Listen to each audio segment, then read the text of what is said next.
Hello. Those that have followed me over the years will know that I'm a really big fan of designing state machines, and designing state machines right. They are the heart of our FPGA design. Of course, we have the highly parallel data processing, signal processing, image processing pipelines in our design, but actually what configures those, what makes those work, what brings together our overall function is the state machine, because that allows us to do sequential control, configuration, and sequence events within our FPGA. If we design these right, then it saves us a lot of time and effort, and if we design these wrong, then obviously it causes a few problems later on when we're doing debugging. Now it's funny actually, but one of the first things that actually got me started writing on this path and leads to me talking to you was actually an article I wrote many years ago about how to design safe state machines and design those properly. So let's take a look at some of the options we've got when it comes to designing state machines. So the article I wrote actually was in the Excel journal, and it was about how to design state machines for high reliability environments. It turned out to be one of the most popular articles that I wrote, and like I say, it kicked me off on this path. So when it comes to designing state machines, we know that these are logical constructs that transition between a finite number of states, and to be honest, they're at the heart of much of our design, because while we have the data path running through, we have the control plane sat above it, which is typically implemented using processors or state machines, depending upon the complexity. But if we don't design our state machine correctly for the environment that we're going to be working in, we can have some issues. So there's a couple of issues that can arise. So the first one is we can have terminal states in our FPGA, and these terminal states, basically, once they're entered into in the state machine, there's no path to leave. So we enter into a state that we can't leave, and I'll demonstrate this in a minute. We also have unused states, and unused states are elements in the design, states in the design, that aren't actually used. Now, we don't see these when we define our state machine, because we just define the number of states we want to use, and then we create our state machine around that.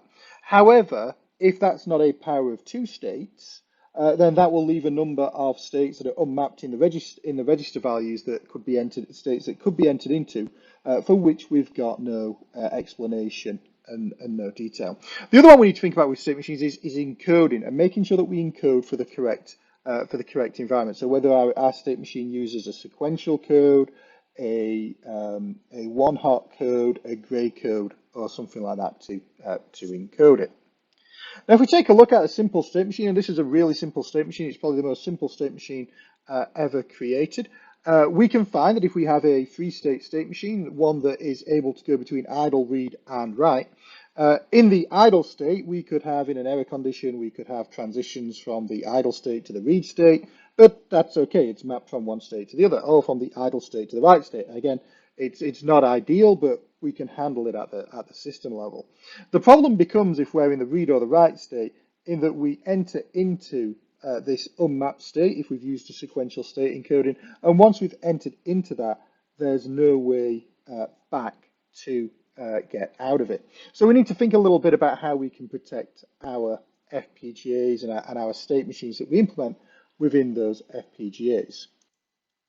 So one of the approaches that we can do is we can flow through this state machine, this choice, this decision matrix that was created for the article I wrote initially, which is basically to say, do we need a state machine?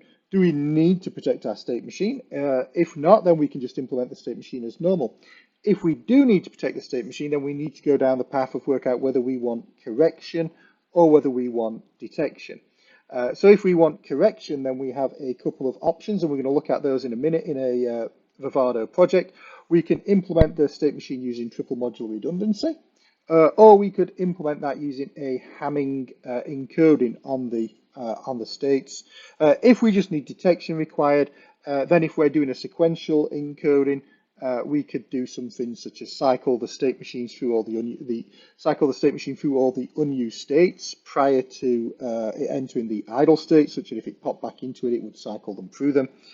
We could actually use attributes to ensure that the when others clause, which is normally ignored by the synthesis tool, is actually used and preserved and run through. Or we could implement the state machine with a Hamming distance of 2 between the states. If we've gone for like a one-hot machine, then our best bet is to use some sort of parity protection, of course, because there should only ever be one one bit hot at any one point in time. So this is the kind of the theory behind it. So let's take a quick look now at how we can do this in a project. Okay, so to get started with this, first thing we're going to do is we're going to create a new project in Vivado. So I'm going to click on next. I'm going to call this FSM video. In here, I'm then going to select a RTL project. Actually, we will include the RTL source that we want. So we will go add the files. We will find the directory that we want for those files to be in, and we will add the source code, and we'll make sure it's copied in there. No constraints for the time being. When it comes to boards, we will select and go with our little Leonidas board, just to give some visibility to that little board. And once we've done that, we'll click Finish to create the project.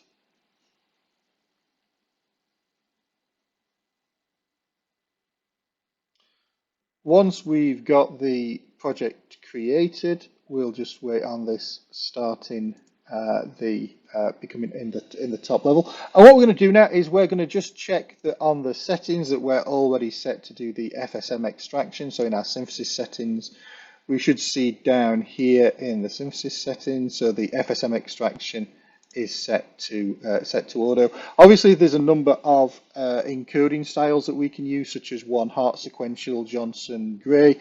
We'll leave this as auto for the time being, and we'll run through that. So we'll just do the synthesis on this, and when this runs, we'll be back in a second. Okay, so in this file we have a really simple FSM that we've just synthesized. It's actually very similar to the diagram I just showed in the training.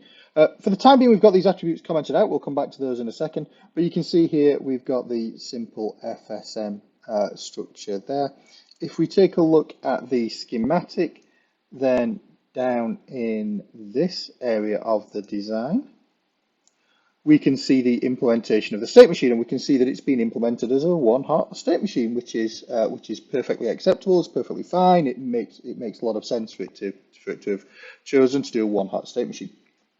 Now, when it comes to protecting our state machines in Vivado, what we can do is we can ask the state machine to be implemented such that it can be implemented safe, such that it can't enter into any illegal or terminal states, and should it enter illegal or terminal states, it will recover to a state. So we have a number of options for that, and let's take a look at what those options are. We have options that we can do, such as the auto safe state option, and that will give us a Hamming-free encoding, and our state machine will carry on operating such that a single bit error doesn't really impact that. If needs be, we can use a Hamming-2 encoding that will put it back into the reset state if it detects a bit error. So if it goes into an illegal state, it will go back to the reset state. We can also define it to go back to the power on state, which is the state it comes into at power on. So that doesn't have to be the reset state, obviously. And then if we want to, we can define it to go into a default state, a state that we've defined, perhaps an error handling state or something like that. So how we handle these, as you could see early on, these are controlled via attributes in the source code, or we can put these attributes in a XDC file. In this instance, I'm going to uncomment these two attributes from my source code. I like to keep them in the source code so that everything's close together. I'm going to save that, and then I'm going to rerun the synthesis, and I'll show you the results in a moment. Okay, having run the synthesis through there, and we can see now we've got the attributes in there. Let's go take a look at the schematic again. And this time we can see, I believe, we have more implementation for the state machine. So we can see the state machine here has been implemented with a Hamming-free and the current state. And it's all been implemented nice and simply in the RTL. So this is really nice. We use this quite often. Obviously, we can control it via constraints, via attributes, and it nicely wraps up everything that I started writing about sort of 10, 14 years ago now. Actually, that article was written on how to design state machines, and it's certainly a lot easier, like many things, than it used to be. So thank you very much.